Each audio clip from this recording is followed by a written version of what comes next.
2016ರ ಜೂನ್ನಲ್ಲಿ ನಡೆದ ಧಾರವಾಡ ಜಿಲ್ಲಾ ಪಂಚಾಯಿತಿ ಮಾಜಿ ಸದಸ್ಯ ಯೋಗೇಶ್ ಗೌಡ ಕೊಲೆ ಪ್ರಕರಣದ ತೀರ್ಪನ್ನು ಏಪ್ರಿಲ್ 15ರಂದು ಜನಪ್ರತಿನಿಧಿಗಳ ನ್ಯಾಯಾಲಯ ಪ್ರಕಟಿಸಿದೆ. ಸತತ 10 ವರ್ಷಗಳ ವಿಚಾರಣೆ ಬಳಿಕ ಕೋರ್ಟ್ ಕಾಂಗ್ರೆಸ್ ಶಾಸಕ ವಿನಯ್ ಕುಲಕರ್ಣಿ ಸೇರಿ ಇತರೆ ಆರೋಪಿಗಳನ್ನು ದೋಷಿ ಎಂದು ತೀರ್ಪು ನೀಡಿದೆ.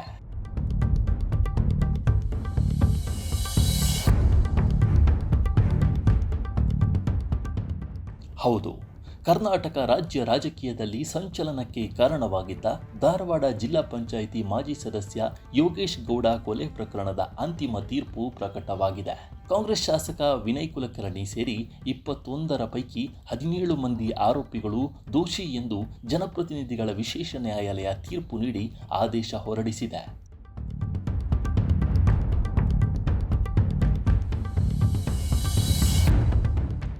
ಹೀಗಾಗಿ ಶಾಸಕ ವಿನಯ್ ಕುಲಕರ್ಣಿ ಮತ್ತೆ ಜೈಲಿಗೆ ಹೋಗಿದ್ದು ಏಪ್ರಿಲ್ 16ಕ್ಕೆ ಶಿಕ್ಷೆ ಪ್ರಮಾಣದ ಬಗ್ಗೆ ವಾದ ಮಂಡನೆ ನಡೆಯಲಿದೆ. ಬಳಿಕ ಕೋರ್ಟ್ ಶಿಕ್ಷೆ ಪ್ರಮಾಣವನ್ನು ಸಹ ಪ್ರಕಟಿಸಲಿದೆ. 21 ಆರೋಪಿಗಳ ಪೈಕಿ 2 ಮಾಫಿ ಸಾಕ್ಷಿಯಾಗಿದ್ದಾರೆ. ಈ ಹಿನ್ನೆಲೆಯಲ್ಲಿ ಕೋರ್ಟ್ 19 ಆರೋಪಿಗಳನ್ನು ದೋಷಿ ಎಂದು ತೀರ್ಪು ನೀಡಿದೆ. A1 ಬಸವರಾಜ ಮುತ್ತಗಿ ಮಾಫಿ ಸಾಕ್ಷಿಯಾಗಿ ಹೇಳಿಕೆ ನೀಡಿದ್ದಾರೆ. A17 ಶಿವಾನಂದ ಮಾಫಿ ಸಾಕ್ಷಿಯಾದ ಬಳಿಕವೂ ಪ್ರತಿಕೂಲ ಹೇಳಿಕೆ ನೀಡಿದ್ದಾರೆ. ಹೀಗಾಗಿ ಮತ್ತೆ A17 ಆರೋಪಿಯನ್ನಾಗಿಸುವಂತೆ ಸಿಬಿಐ ಅರ್ಜಿ ಸಲ್ಲಿಸಿದೆ. ಇನ್ನು ಪ್ರಕರಣದ A20 ವಾಸುದೇವ ನೀಲೇಕಣಿ, A21 ಸೋಮಶೇಖರ್ ಅವರನ್ನು ಬಿಡುಗಡೆ ಕೋರ್ಟ್ ಆದೇಶಿಸಿದೆ.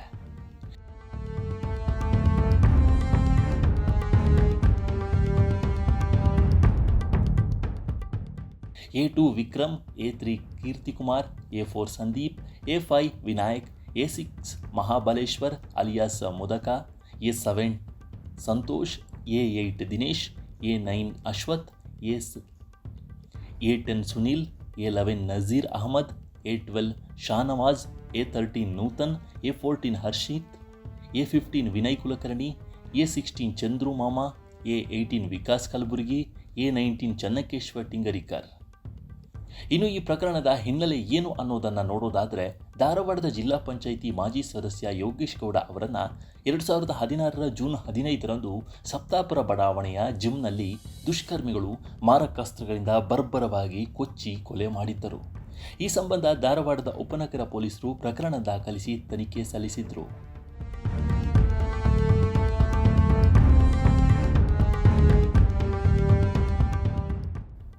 ಆಸ್ತಿ ವಿವಾದದ ಹಿನ್ನೆಲೆಯಲ್ಲಿ ಈ ಕೊಲೆ ನಡೆದಿದೆ ಎಂದು 6 ಜನರ ವಿರುದ್ಧ ನ್ಯಾಯಾಲಯಕ್ಕೆ ದೋಷಾರೋಪ ಪಟ್ಟಿ ಸಲ್ಲಿಸಿದ್ರು.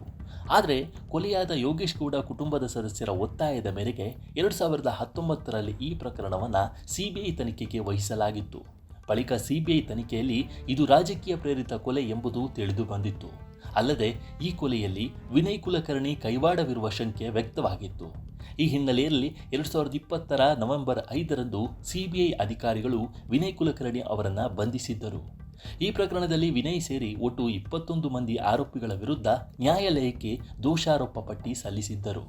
ಇತ್ತೀಚೆಗಷ್ಟೇ ವಿನಯ್ ಕುಲಕರ್ಣಿ ಸುಪ್ರೀಂ ಕೋರ್ಟ್ನಿಂದ ಜಾಮೀನು ಪಡೆದು ಬಿಡುಗಡೆಯಾಗಿದ್ದರು.